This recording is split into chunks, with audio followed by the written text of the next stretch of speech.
Hi friends, it's Julie Golding Page, independent Stampin' Up! Demonstrator here in St. Stephen, New Brunswick, Canada, along the tidal Scoodic or St. Croix River, the traditional territory and home of the Passamaquoddy. And I'm grateful that they share this beautiful place with us. Today I have for you on our Facebook Live this card, which is a bookbinding fold card. So last week I was talking to Margie, and Margie said that she liked this card. And so I told her I would show how to make it today. So it opens up like that. And you can see it's a pretty cool looking card. And it's actually a really straightforward card to put together. So I'm going to start it right now. So let's get going on our card. And here we go. Okay, so here is our sample. I'll just move these things out of the way. And I'll tell you a little bit about the news from Stampin' Up! As we get going. But let's get right into our project today. So, a bookbinding fold card. Well, as always, let's go ahead and we will actually do our stamping first. So I'm actually going to show you a different technique on stamping today. So instead of using ink pads, we're going to use these Stampin' Write markers. And mine, as you can see, have different fonts. And so some of these two, I've had these for years and years. This is a more recent set, but it's not the most recent ones you can get today, but they're still all current colors. And so we're going to use these 3 colors today. So we're using Crushed Curry, Calypso Coral, and Pool Party. And these are, again, the Stampin' Write markers. Now, the Stampin' Write markers, you can actually color right on your stamps. So they give you a lot of flexibility to color 2 different colors on a stamp. Now, if you were going to try to do that with ink pads, that would be rather challenging. There are techniques you could use, but I think it would be a bit complicated, whereas you just color right on them with these markers. And so we're just going to do that today. So I have these little squares already cut from very vanilla paper. And after today's broadcast, what I'm going to do is finish up the post that I'm creating with all of the instructions for this card, and then I'll put that up. So probably within about half an hour after I'm finished today, you'll be able to find that online. So here's the stamp set we're going to use today. It is a cling stamp set, which works really well with the markers, and it's called Inked and Tiled. So I have to say that this is a set that really didn't appeal to me that much when I first saw it. I only bought it because my tutorial bundle group was using it for a monthly tutorial. And I thought, okay, fine, I'll figure out something to use it for. And well, I've used it for a bunch of things now.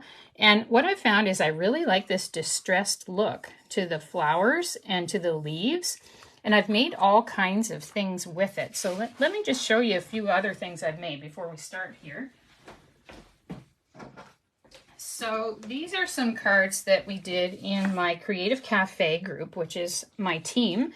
So anyone who joins Stampin' Up! Also joins my Creative Cafe group if they join with me. And I have this $15 a month, postage included, little mini card class that I offer. So here's one of the cards that we made. And again, we used markers to color right on the stamps. And it looks really spectacular. I'm quite happy with how this stamp set works out. Here's something that's sort of similar to what we're doing today, but in completely different colors. And then we had some dry embossing in the background there.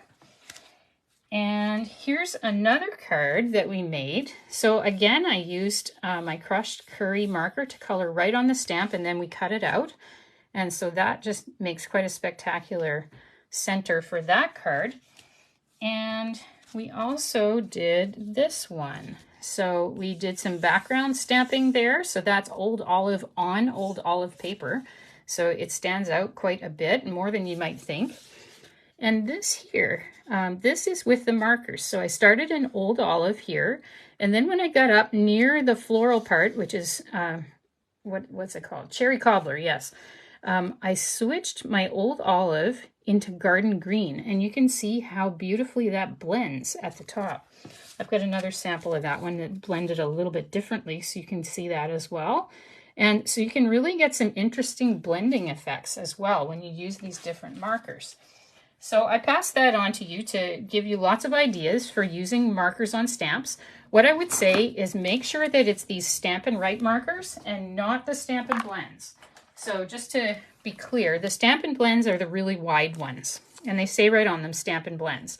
The Stampin' Blends are alcohol markers. Stampin' Right markers are specially formulated die markers that are water-based, and so they are meant to be used on stamps.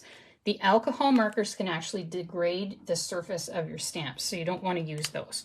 So make sure it's Stampin' Right markers that you're using on your stamps. If you made a mistake and used your Stampin' Blends once or twice, you'll probably be okay, but I wouldn't recommend doing that long term because they really can degrade your stamps just because they're made of alcohol. All right, so we're going to use this little flower here from the Inked and Tiled stamp set. I'm just going to put that off to the side there.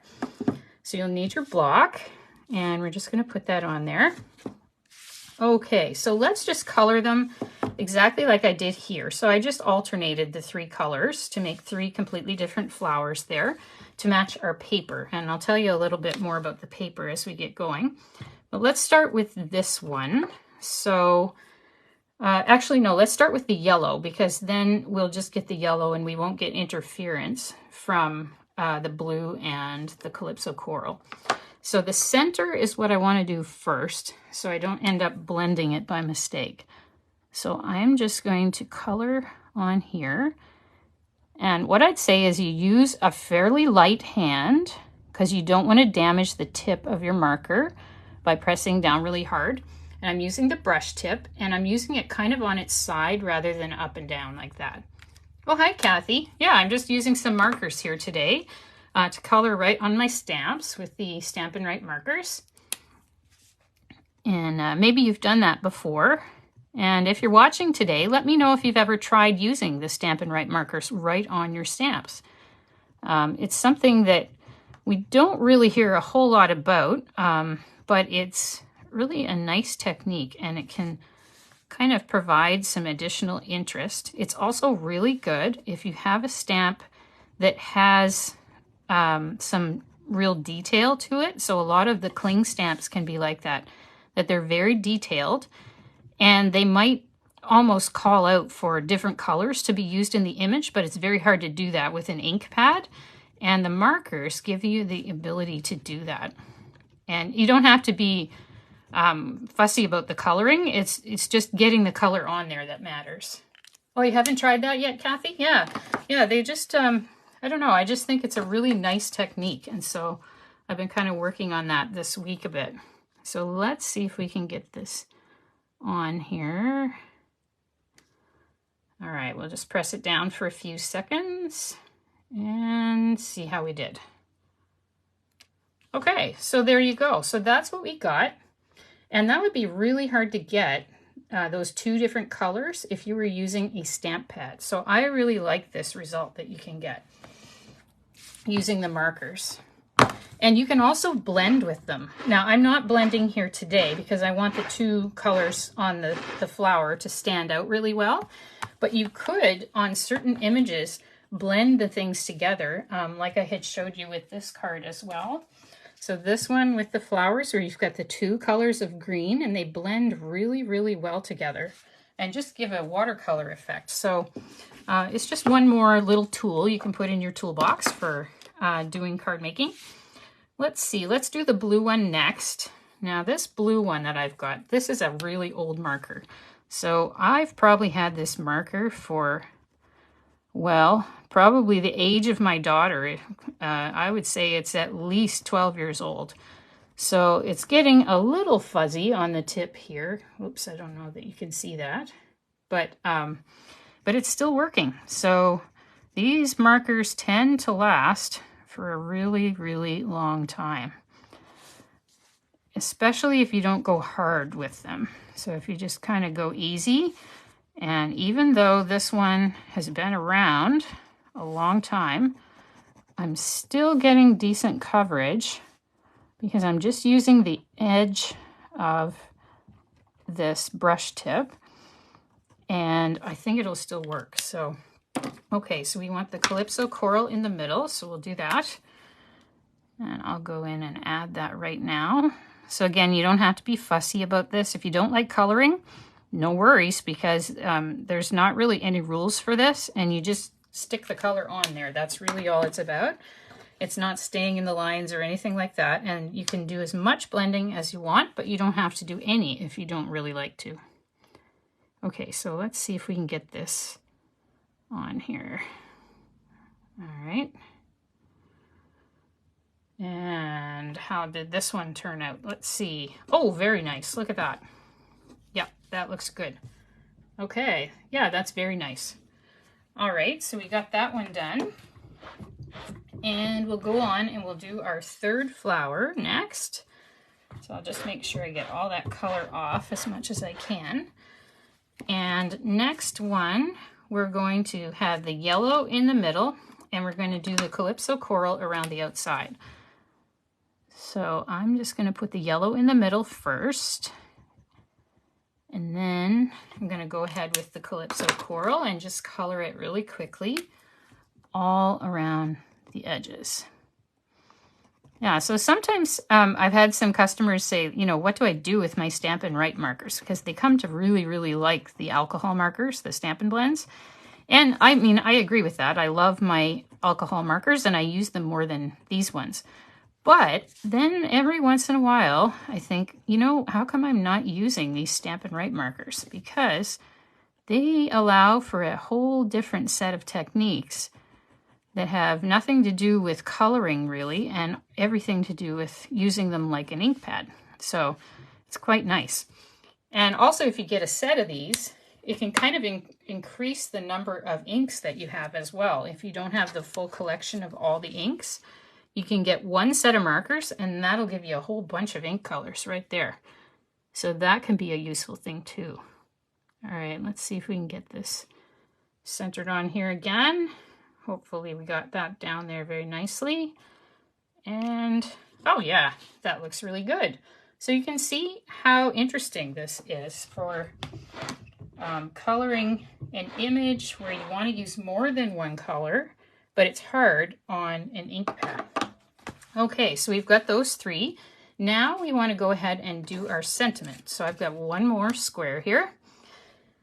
And I'm going to take out the one that says hello friend.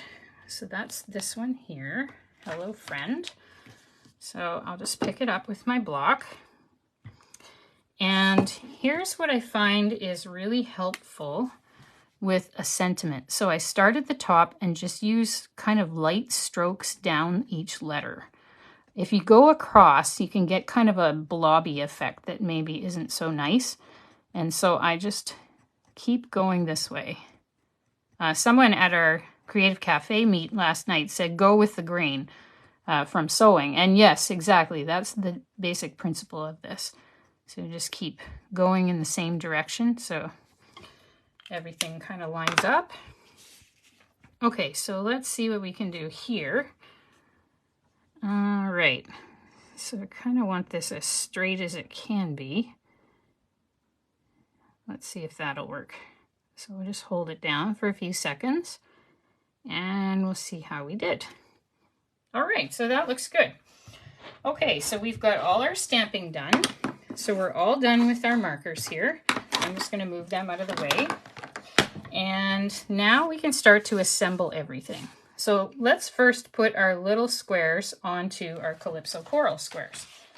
And again, after the broadcast today, I'll finish up the blog post I was doing with all the instructions here and the supply list. And I'll have that link put into this post a little bit later.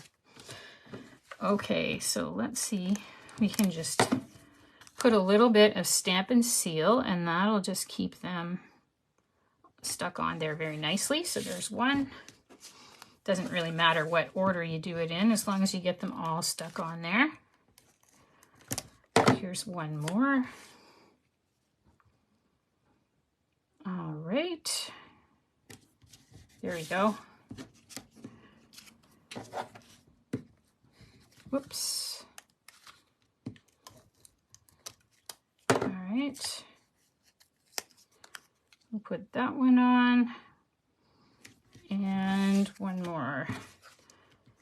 And something that's going on in the Stampin' Up! World this week is that we've had a free shipping promotion. So today is the last day of that promotion. It was on for 3 days in a row, and it applies to any order of $100 or more before tax. So it's a great time to get your Christmas crafting stuff right now while it is going to be less expensive to buy and ship. So that's really nice. Okay, so here is our cardstock. So I've already scored it in the middle there, and I'm just going to use my bone folder to make it really nice and flat. And then I've got another score line here, and again afterwards in my blog post you'll have all the dimensions for this, so you'll be able to make it if you want to. So I'm just going to score that so it opens really crisply as well. And the next thing I'm going to do is put on this piece of paper here. So I've got a little piece of paper here with all the same colors. It looks very autumn-like, I think. And I will show you what paper pack that comes from. So it is this one, and you can see I've used it for all kinds of things. So this is a very nice fall-looking paper. So it's called Inked Botanicals. This came out in the annual catalog. And so it is a really nice one to use for this time of year. I'll just show you a few of the patterns here. So you've got that one with the wheat. And then on the back, you've got this floral. Here's some leaves. And you've got that kind of more basic monochromatic one on the back. You've got this one with the checks and then some leaves again. We've got this one. And very lovely multicolored on the back. Here's another one that has the multicolored flowers and then crushed curry. More multicolored flowers, just really small this time instead of the big bold ones. And I'll show you one more, and that's good to give you the idea of what's in this pack. It's a really nice one. And if you've been looking for something for fall papers, this might just fit the bill. It's a really, really pretty pack and very versatile colors. You can use them for fall, and then you could use them any time of year, in fact. So they've got some really nice patterns in there that are good for all sorts of things, some multicolored and some monochromatic. Okay, so let's put our piece of paper on here. So we're going to put that on. And now the next thing we're going to do is our ribbon, because the bookbinding fold opens like this and we want to stick that down. So we have to put the ribbon on first before we stick it down. So the ribbon we're going to use is this Calypso Coral 3/16 of an inch braided linen trim. So this is a really, really pretty one actually, and it goes very, very nicely with this. So rather than cut it first, I am just going to measure how much I need here and wrap it around 3 times, and then I'll put it on properly after I've done that. And we'll just cut it there. So we'll cut it down here, and now we've got enough. So we'll go back and we'll put that on properly now. Okay. So let's wrap it, and I want it to be flat, kind of like this one. See how I made it flat against the card? So that's what I'm aiming for. So we'll just keep it flat all the way around, and then use some glue dots to put on the ribbon at the end. Okay, so we've got that in there. And now we can just stick it down with some glue dots. So I'm just going to take them off the spool here. So here's some glue dots. I'm just going to pick one off like that and put it underneath here and attach that one. And I'm going to take this glue dot as well. I'm just going to put it on there and then attach that trim, and it keeps it very nicely secured on there. Okay, so now we've got our 3 columns of the trim, and And what we're going to do next is we're going to actually seal this section to the card base so that when we open it, it'll be stuck like that and look like a bookbinding fold. So what we're going to do for that is use our tear and tape. So this is great stuff. You just find the end of it there and stick it down, and then you just tear it on the end. So it's really, really convenient. You don't need scissors or anything for it. So it's so easy to use. And then I'm going to put a row of it right here on top of that linen trim. So that will stick down really well too. So with those 3 rows of adhesive, that should stick really, really well. And I do suggest putting it on the ribbon as well, just to make sure that it stays down for you. Also because the ribbon is kind of elevated in the middle, and that just helps. So we're going to just stick that right down, and I'm going to press hard. Press in the middle, and then we're going to press on the end, and that should stick that really securely. You can see that that's really stuck. Okay, so now we're going to put our little knot in there. So what I need to do for that is I used about 4 inches and I cut 3 of them. So there's one, and here's another, and here's another. Okay, so that's it for the braided linen trim. So I'll just move that out of our way. And I'm just going to put these together, and then we're going to tie them. Okay, so they're all kind of flat. We're going to put them through here and just make a little knot. So I'm just going to tie it once.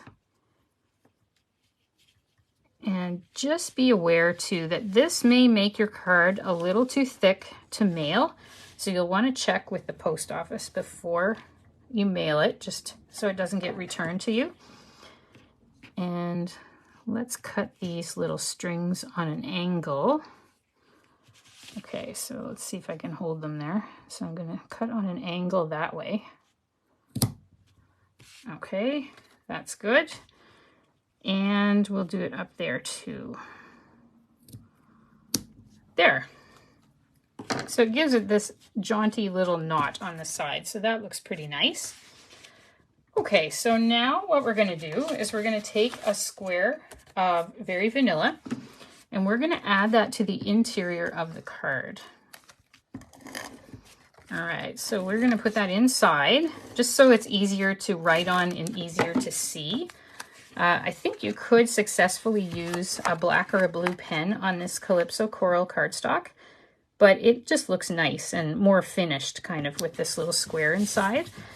And for anyone who has some eyesight issues, it's going to be easier to read on the Very Vanilla than it would be on the orange color as well. And then we're going to take our inked botanicals paper. So you could use whatever you wanted for that. I thought this would be a little too busy with all of our colors that we're already using. And I wanted to highlight how I used the markers on our flowers. So I wanted to just kind of keep this a bit on the neutral side, but brighten it up with the crushed curry yellow. So we're going to put that on there. And now we have to put on all our little squares. So what we're going to do is turn them over and put dimensionals on the back. Oops, there we go. So here's one. Here's another one. All right, so I'm just putting one in the center of each because these will stick them really hard. That's what I like about these dimensionals, is they work so well that you don't have to overuse them. You don't have to be afraid they're going to let go, because they just don't. They're really, really well made and good quality. So let's just kind of put this out here. We don't have to be precise about it. We can just kind of stick it on there and see where we want everything. Okay, so I'm going to start with these ones on top, and you can measure it out if you prefer. I don't really want to measure it, but that's a personal preference that everybody has to decide for themselves. So feel free to measure if you want to. Either way is just fine. It's just whatever you're comfortable with. All right. So I'm going to put another one here. Okay. And then we're going to put the bottom row on. Okay. And then one more here. I'm going to put that over here. Okay, so that is how you do a bookbinding fold card. It's actually fairly simple. It's got more steps than a regular card does, but it's really not hard at all. And it doesn't take a lot of materials. It doesn't require a die cut machine or anything like that. And you can dress it up as much as you want and change the colors to anything that you like. So I think it's a really versatile design. Before I go today, I want to just tell you about the stamping news. So first, again, a reminder that the free shipping promotion on, whoops, this says 75. It should say 100. This must be the American version. Sorry about that. But free shipping on all orders of $100 Canadian or more, just until tonight, midnight Mountain Time. I also have a BOGO that's going to be starting up. So the BOGO starts on the 15th. 7:30 p.m. Atlantic on the 15th, and I have the link to join my BOGO group right in this post if you just click on that. And how the BOGO works is you buy whatever you want of current product from the Stampin' Up! Website or message me your order, and then you get to select an equivalent amount of my retired items. So I have stamp sets, I have papers, I have ribbons, I have all kinds of things. You can see a few of the items right there in the background of that paper because I took that photo. And then all you have to pay for those items is the shipping. And there's also a free shipping promotion with Canada Post on Tuesdays in October. So there's a possibility of getting your shipping for free if you're ordering a number of items from my retired stash. So please do join my BOGO group, and I'd love to have you join the BOGO sale and get some really good deals. And I think that's pretty much, oh no, there's one more thing. How could I forget? So there's also this 35% promotion with Stampin' Up! This just for October. They're celebrating their 35 years as a company, so their 35th anniversary, and they're offering the starter kit for 35% off. Or you can get 35% more product than usual. So here's how it works. You get to select, for this one, the 35% off, you get to select $165 worth of items for just $87.75. So that's how that one works. Or if you wanted this deal, you get to select $222.75 worth of anything you want from the website. And you only pay $135, and both of them come with no tax and no shipping in most places in Canada. So if you want to know more about that, just let me know. I would love to talk to you about it and give you more details and help you out with that. This is the least expensive deal, the $87.75, that I've ever seen since I joined as a demonstrator 2.5 years ago. So it's a really, really good deal. All right, so that's it. I think the 35% deal, the BOGO, and the free shipping that ends tonight. So lots happening, and I hope you enjoyed my project today. So for now, I will wish you a wonderfully crafty day, and I'll say see you next time. Bye for now, friends.